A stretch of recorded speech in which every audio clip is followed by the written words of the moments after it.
Hello, everybody. Welcome back. It's Terry. Welcome to my channel and another edition of An Orchid a Day. Today, I am over here in the area that is a type of microclimate here in my greenhouse. It sits on the east side of the greenhouse where it gets early morning sun, then it gets some shade supplemented by shade cloth, some vine, more shade cloth. It gets mostly shade in the afternoon, although some sun does peek through up here, but it gets mostly shade. It gets cooler temperatures. It has fan there, it's got a fan there, and there's a fan here, and I am going to soon get that fan fixed. So over here it gets relatively it still gets warm conditions, but it's more intermediate. So this is suitable for my Orangus, my Oranthes that don't like the heat of the summer. So that's where these sit. And yesterday I got a couple more from my buddy Chris Bevins of his channel. His YouTube channel is Growing Things. Actually, Chris's channel was one of the first channels, along with Wade's Orchids. Who else was back in there? There was Baltran, of course Roger, Rachel, Gardening at Dewinsa. Track was also fairly popular. Few more, but anyway, I got these plants from him, and they are all Angrecums, or Angrecoids, I should say. They're not Angrecums. And this is actually happens to be, if I can get it off of here, this is a Modesta crossed with Elro. Now, you know, this is Elro right here, and I just got this Modesta, which I mounted here. You saw the video it was a few days ago, late last week. That's my Modesta. And also this right here is also this same cross. This is a Orangus Elro crossed with Orangus Modesta that I mounted on this, and it really hasn't, it's lost its leaves. So, I mean, it looks like it's yellowing. So this plant definitely is a lot more healthier. You can see the roots, obviously, the new growth coming. Again, this did flower for me, so I will post pictures of that flower.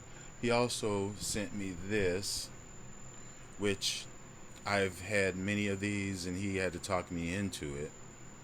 But maybe because of the addition of this whatever material it is that looks like a little bit of a sponge to keep a little bit more moisture, but these have just pretty much just dissolved in my culture. This is a Lutea alba rotosticta.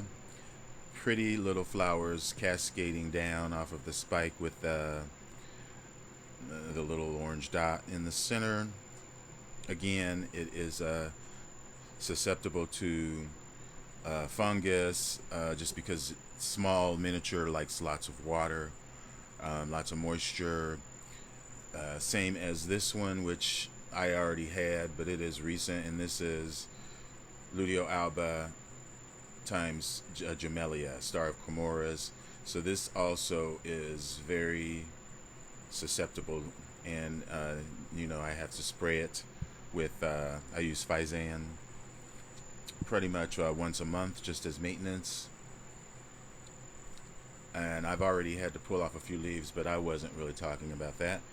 But yeah, these will sit here. I haven't decided yet where I'm going to move these for the winter time. I probably will leave them here because this really is a suitable corner, but we will see. I tend to take off all of my shade cloth in the winter to give more light, but we will see. This is another one that Chris sent me. I actually had one of these. This is used to be Orangus, Then it was Micropterangus, and now it's Shamangus, whatever it is. Hildebrantii. Comoros Islands, all of these are from South Africa.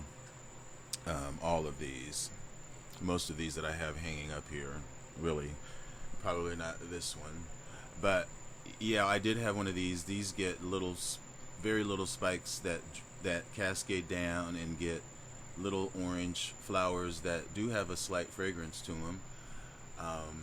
These can stand a little bit more warmth, so maybe it just needs to up the water. But when I had mine, it was bare root, so I might take some of this sphagnum off. I might just, because it looks like there's 2 layers of sphagnum, as you can see. But we will see. Chris grows his plants either, well, I'm not sure where he grows them now, but he was for a time growing them in a bedroom up in his house. Mostly, well, he grows them all under lights, which is what else I'm trying to say. Yeah, he grows them all under lights, and his videos were very informative because I think the majority of orchid growers do grow their plants in, and they do grow them under lights, so, or the windowsill. But anyway, I just wanted to share my new acquisitions that I got from Chris. Shout out to Chris again. I will post pictures if I haven't already. I'm sure I have by this point. I'd hope to show you some flowers on this. I really need to give this a little bit more water, although it doesn't look like it's dropped any more buds. These Arangus do like a bit more water while they're putting forth their spikes and their buds, or else they will dry up and die. Same as like if you miss a watering. But I'm trying to water these every other day. I'm trying to treat this as if it's bare root. All of these, I think that was what my mistake was in the past, was treating these as if they needed to be watered every day. I just need to water the day that I water them. I need to just make sure they're thoroughly watered. Their roots are green, like Avanda's roots.